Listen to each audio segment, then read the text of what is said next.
이 사도신경으로 신앙 고백 드리겠습니다. 전능하사 천지를 만드신 하나님 아버지를 내가 믿사오며 그 외아들 우리 주 예수 그리스도를 믿사오니 이는 성령으로 잉태하사 동정녀 마리아에게 나시고 본디오 빌라도에게 고난을 받으사 십자가에 못 박혀 죽으시고 장사한 지 사흘 만에 죽은 자 가운데서 다시 살아나시며 하늘에 오르사 전능하신 하나님 우편에 앉아 계시다가 저리로서 산자와 죽은 자를 심판하러 오시리라. 성령을 믿사오며 거룩한 공예와 성도가 서로 교통하는 것과 죄를 사하여 주시는 것과 몸이 다시 사는 것과 영원히 사는 것을 믿사옵나이다. 아멘. 찬송가 380장 찬송 부릅니다.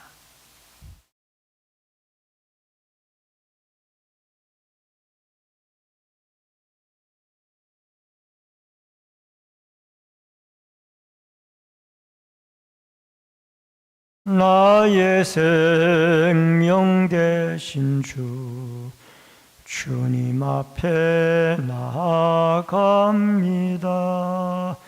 주의 흘린 보혈로 정케하사 받아 주소서. 날마다 주를 찬송하겠네. 주의 사랑 줄로서 나를 굳게 잡아 매소서. 괴로운 세상 지낼 때 나를 인도하여 주소서. 주를 믿고 나가면 나의 길을 잃지 않겠네. 날마다 주를 찬송하겠네. 주의 사랑 줄로서 나를 굳게 잡아 매소서. 세상 살아갈 때에 주를 더욱 사랑합니다. 밝고 빛난 천국에 나의 영혼 들어가겠네. 날마다 주를 찬송하겠네. 주의 사랑 줄로서 나를 굳게 잡아 매소서. 아멘. 하나님의 말씀은 마가복음 11장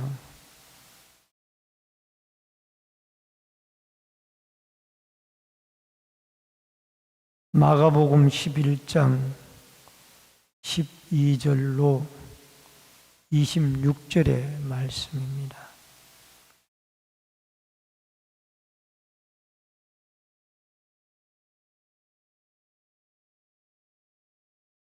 마가복음 11장 12절로 26절의 말씀. 이튿날 그들이 베다니에서 나왔을 때 예수께서 시장하신지라.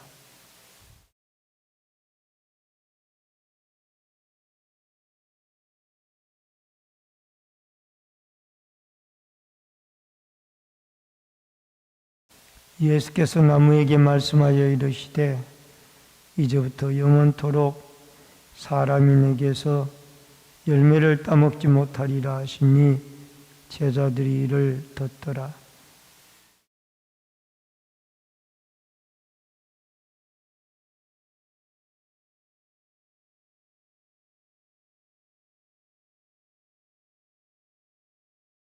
아무나 물건을 가지고 성전 안으로 지나다님을 허락하지 아니하시고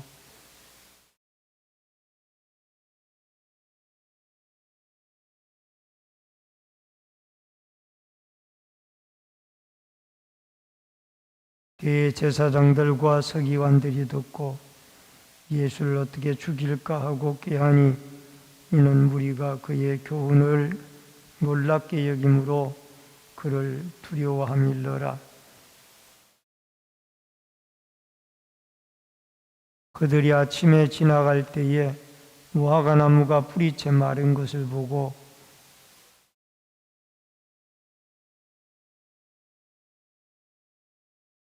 예수께서 그들에게 대답하여 이르시되 하나님을 믿으라.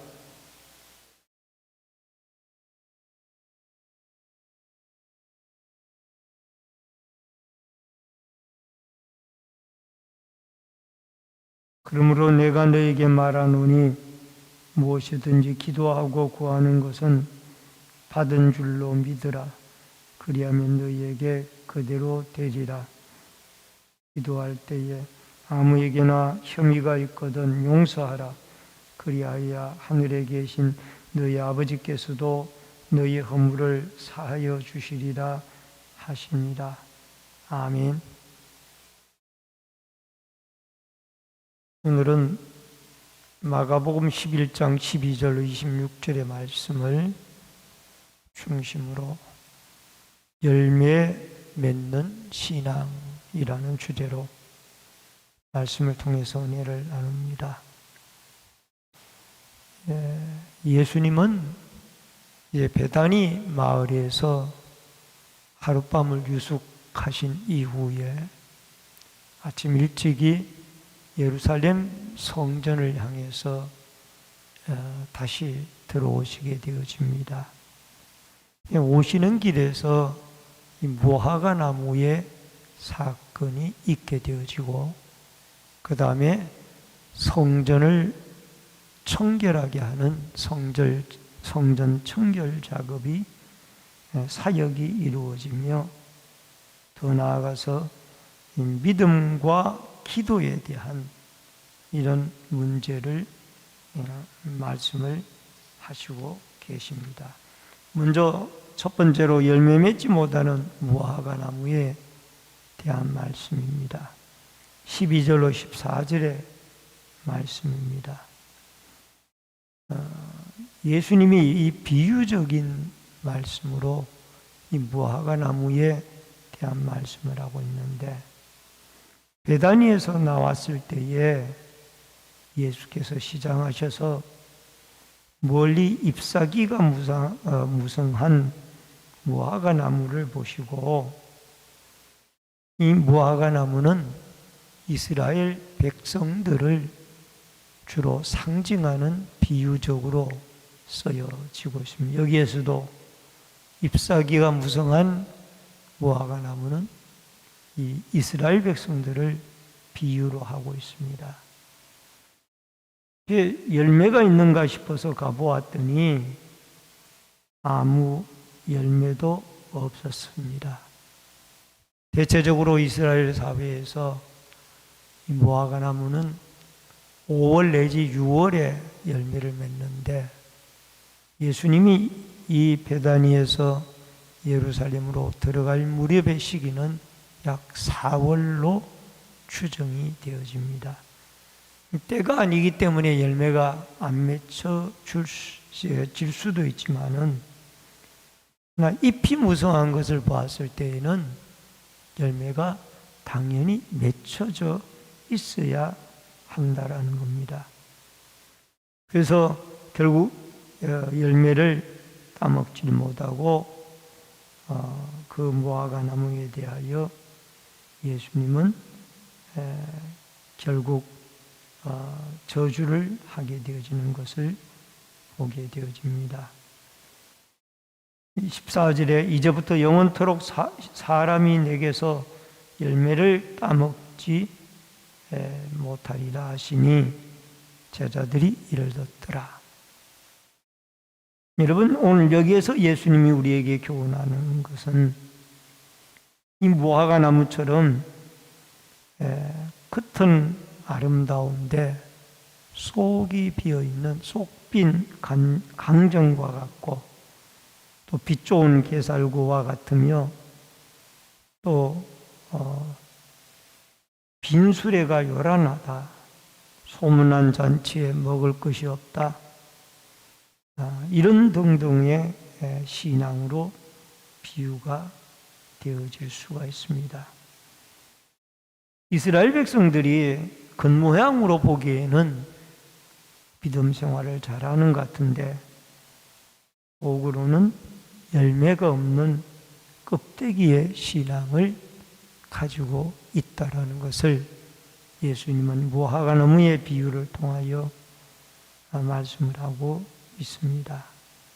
여러분, 우리에게도 신앙의 열매가 중요하다. 우리의 열매들은 맺어지고 있는가?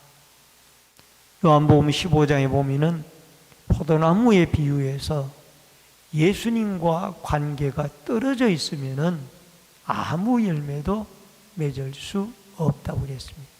그래서 우리는 이 무화과 나무의 비유를 통하여 예수 그리스도와 하나님과의 이 지속적인 예배와 기도의 연결을 통하여 삶의 열매가 맺어지는 그런 신앙을 달라라고 또 그런 열매가 맺어지도록 기도해야 될 줄로 믿습니다. 특별히 멀리서 온 순례자들이 있었습니다마는, 성전을 순례하는 순례자들이 있었는데, 그들이 성전에 왔으면 먼저 예배를 드려야 될 텐데 예배는 없고 구경만 하고 돌아갔다라는 것입니다.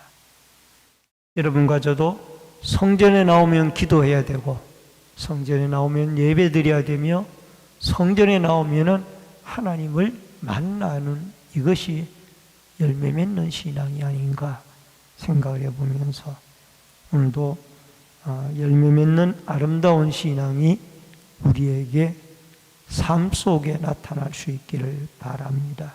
두 번째로 성전 청결 사역입니다. 15절로 19절에 예수님이 성전에 들어가 보니까 매매하는 자들이 있었는데, 이것은 멀리서 온 순례자들이 이 재물을 사느라고, 이방인의 뜰이 유일한 기도의 장소인데 그곳이 장사터로 바뀌어져 있었습니다. 그래서 기도자들이 와서 기도할 데가 없는 거예요. 기도 장소가 장터로 바뀌어졌습니다. 비둘기 파는 자들은, 가장 가난한 자들이 재물을 드리기 위하여 비둘기를 사러 오는 자들이 있었고, 돈 바꾸는 자들은 그 당시 성전세를 낼 때에 히브리 돈, 즉 세상의 이방의 돈에 때묻은 돈이라고 생각을 하고 히브리 돈으로 바꾸어서 성전세를 내야 됐기 때문에 이 돈 바꾸는 자들이 그곳에 자리를 차지하고 있었습니다. 그래서 예수님은 그들을 의의 분노를 일으키시며 다 내쫓으시고, 또 상을 둘러보시며 내 집은 만민이 기도하는 집이라 라고 성전 청결 사역을 하셨다라는 것. 여러분, 여기에 내 집은 만민이 기도하는 집이라는 말씀은 이사야 56장 7절의 말씀을 인용한 말씀인데, 이는 내 집이 만민이 기도하는 집이라 일컬음을 받게 될 것입니다. 하나님의 성전은 예배하는 곳이며 기도하는 곳이며 하나님과 만나는 곳이지, 이곳이 장사하는 곳이 되어져서는 안 된다라는. 여러분, 오늘도 우리가 아무리 좋은 목적을 가지고 있다 할지라도 하나님의 성전은 거룩한 예배의 장소로 지켜지는 것이 바른 신앙이 아닌가. 그래서 이곳에 언제든지 성도들이 와서 자기의 안타까운 문제들을 가지고 기도하고 하나님을 찾고 하나님과 교제하고 하나님을 찬송하고 하나님을 예배하는 아름다운 이 장사하는 곳이 아니라 이곳은 예배하고 기도하는 올바른 성전으로서의 역할과 기능이 회복이 되어지는 아름다운 역사가 있어져야 될 줄로 믿습니다. 마지막 세 번째로 삶 속에 나타나는 믿음과 기도와 용서의 관계입니다. 이 성전에서 나오게 되어질 때 무화과 나무가 통째로 말랐습니다. 그 마른 것을 보시고 예수님이 결국 제자들이 생각이 나서 랍비여 보소서 저주한 것이 말랐나이다. 여러분, 이 무화과 나무가 말랐다라는 것은 예수님의 명령이 능력이 있었다라는 것도 의미하지만은 영적으로는 성전이 제 기능을 하지 못함으로 수명이 다 되어져서 주후 70년 성전이 로마의 디도 장군에 의해서 멸망이 되어지고 성전의 파괴가 이루어진 것을 미리 예표로서 보여주고 있습니다.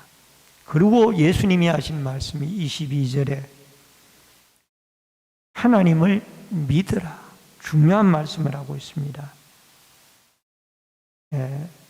믿거든 제대로 믿으라 라는 말씀을 하고 있습니다. 믿으면은 이런 무화과 나무가 명령을 하여 죽게 되어지는 이런 기적을 보리라는 것.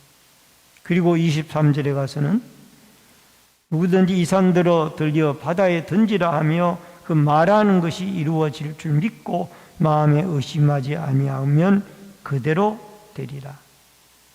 말하는 것이 그대로 기도로 이루어질 때 역사로 응답으로 이루어진다라는 것이 말씀을 하고 있습니다. 사람은 이 말하는 것이 참 말이 씨가 된다는 그런 속담도 있습니다만은 로마서 10장 10절에 보면 사람이 마음으로 믿어 의에 이르고 입으로 시인하여 구원에 이르느니라.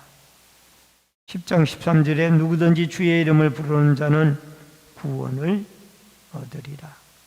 우리가 말로 고백할 때 하나님이 응답의 역사를 이루어진다라는 겁니다. 여러분, 성전 미문의 사건도 보면은 여러분 이 은과 금은 나에게 없으되 나사렛 예수 그리스도의 이름으로 일어나 걸으라 라고 입술로 명했을 때 그 미문의 안전뱅이가 일어나 걷기도 하고 뛰기도 하며 솔로몬 성전으로 들어가 하나님에게 영광을 돌리고 찬송하는 역사가 일어났다라는 겁니다. 여러분, 기도할 때 상대편에 혐의가 있으면은 용서를 하라는 것이 이게 삶의 열매입니다.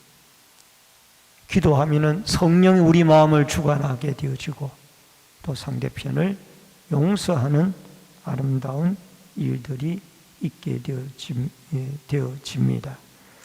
마태복음 6장 15절에 보면은 너희가 사람의 잘못을 용서하지 아니하면 나의 일에 나도 너를 용서하지 아니할 것이라. 여러분, 사람의 잘못을 용서해야 그 다음에 우리도 용서를 받을 수가 있다라는 겁니다. 너희가 사람의 잘못을 용서하지 아니하면 너희 아버지께서도 너희 잘못을 용서하지 아니하리라. 우리가 기도할 때 상대편의 죄가 생각이 나면은 그 사람의 죄를 용서하라는 겁니다.